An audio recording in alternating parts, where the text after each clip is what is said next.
How to save your first 10 lakh. अगर आप financial freedom तक पहुंचना चाहते हो तो सब कुछ छोड़कर सिर्फ 10 लाख बचाने के बारे में सोचो। आपका पहला 10 लाख आपके लिए सबसे ज्यादा मुश्किल होने वाला है, लेकिन 10 लाख बचाने के बाद आपकी फाइनेंशियल फ्रीडम की जर्नी काफी ज्यादा आसान हो जाती है। और इस वीडियो में हम बात करेंगे कि आप अपने पहले 10 लाख तक कैसे पहुंच सकते हो। इसकी शुरुआत होती है एक ऐसे चीज से जो बहुत ज्यादा बेसिक रखती है, इसलिए लोग इसे इग्नोर कर देते हैं। बट जो इग्नोर नहीं करते वही इस 10 लाख के गोल को अचीव कर पाते हैं, और वो है माइंडसेट शिफ्ट। कि आप पैसे को देखते कैसे हो। क्या आप पैसे को सिर्फ एक एक्सपेंस करने की चीज की तरह देखते हो, या फिर आप पैसे को एक बीज की तरह देखते हो, आप एक सीड की तरह देखते हो जो आगे चलकर काफी ज्यादा ग्रो हो सकता है। क्योंकि 10 लाख सेव करना कोई स्प्रिंट नहीं है, ये एक लंबा मैराथन है। और इस मैराथन की शुरुआत होती है आपकी इनकम बढ़ाने से। नाउ आई नो कि आप ये सुनना नहीं चाहते हो, क्योंकि ये सुनने में कुछ हद तक अनकंफर्टेबल है, बट ये सच है। कोई फर्क नहीं पड़ता कि कोई सा फाइनेंस इन्फ्लुएंसर आपको क्या बोल रहा है। सच्चाई ये है कि अगर आपकी इनकम ज्यादा होगी तो आपकी सेविंग ज्यादा होगी और आप ज्यादा जल्दी 10 लाख के गोल तक पहुंच पाओगे। क्योंकि जरा सोचो इस बारे में, हम सब की लाइफ में कुछ बेसिक खर्चे होते हैं, कुछ बेसिक बिल्स होते हैं जिसे आप इग्नोर नहीं कर सकते हो। आपको बेसिक खर्चे चलाने ही पड़ेंगे, बेसिक बिल्स आपको पे करना ही पड़ेगा। और जैसे जैसे हमारी एज बढ़ती है वैसे वैसे हमारी रिस्पॉन्सिबिलिटी भी बढ़ती जाती है, तो हमारे सेव करने की कैपेसिटी भी एज के साथ में कम होते जाती है अगर आपकी इनकम नहीं बढ़ रही है तो। इसलिए आपको आपका इनकम बढ़ाना काफी ज्यादा जरूरी है। और वो आप कैसे कर सकते हो? कोई नई स्किल सीख के,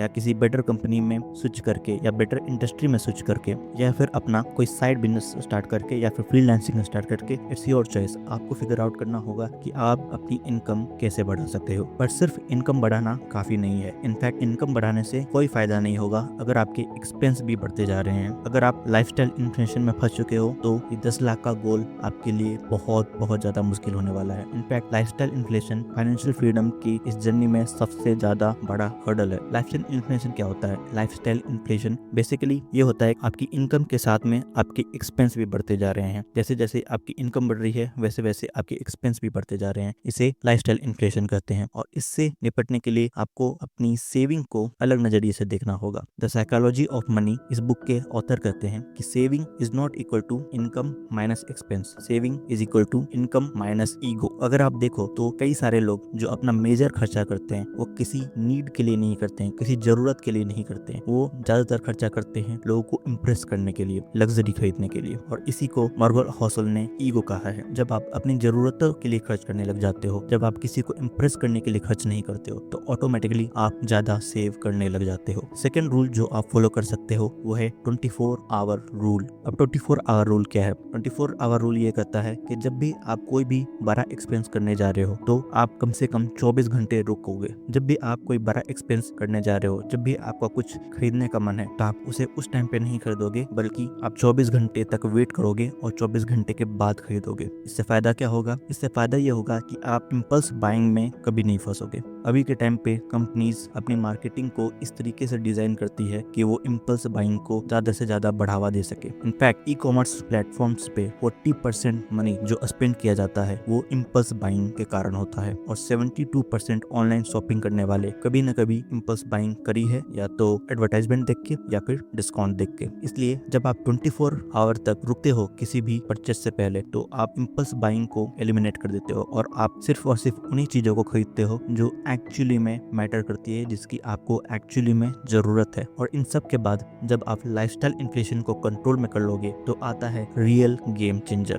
जिसके बिना 10 लाख तक पहुंचना काफी ज्यादा स्लो होने वाला है, और वो है इन्वेस्टिंग। जरा इमेजिन करो कि आप 10,000 रुपए पर मंथ की सेविंग कर पाते हो और आपको 10 लाख तक पहुंचना है, तो आपको कितना टाइम लगेगा? वेल, अगर आप कोई भी इन्वेस्टिंग नहीं करते हो तो 10,000 रुपए हर महीने बचा बचा कर भी आपको 10 लाख तक पहुंचने में 9 साल लगने वाले हैं। लेकिन अगर आप सिर्फ सेव करने की बजाय अपने पैसे को इन्वेस्ट भी करो तो ये टाइम काफी ज्यादा कम हो सकता है। अगर आप 10,000 रुपए हर महीने इन्वेस्ट करते हो किसी भी SIP में, जिसमें आपको 15% का रिटर्न मिल रहा हो, तो 10 लाख तक आप सिर्फ 5 साल में पहुंच सकते हो। यानी कि इन्वेस्टिंग करने के कारण आप 10 लाख तक 4 साल जल्दी पहुंच सकते हो। और जब इन्वेस्टिंग की बात आती है तो आपको कोई बहुत ज्यादा हाई रिस्क एसेट में इन्वेस्ट करने की जरूरत नहीं है। अगर आप एक्सपर्ट हो किसी चीज में, किसी फील्ड में, तो आप कर सकते हो, लेकिन आपको बेसिकली टारगेट करना चाहिए low risk high reward assets को। लेकिन ये सब कुछ कोई काम नहीं आने वाला है अगर आप कंसिस्टेंट नहीं हो। आप अपने सेविंग को लेकर के, आप अपने इन्वेस्टिंग को लेकर के कंसिस्टेंट नहीं हो तो ये सब कुछ कोई काम नहीं आने वाला है। कंसिस्टेंसी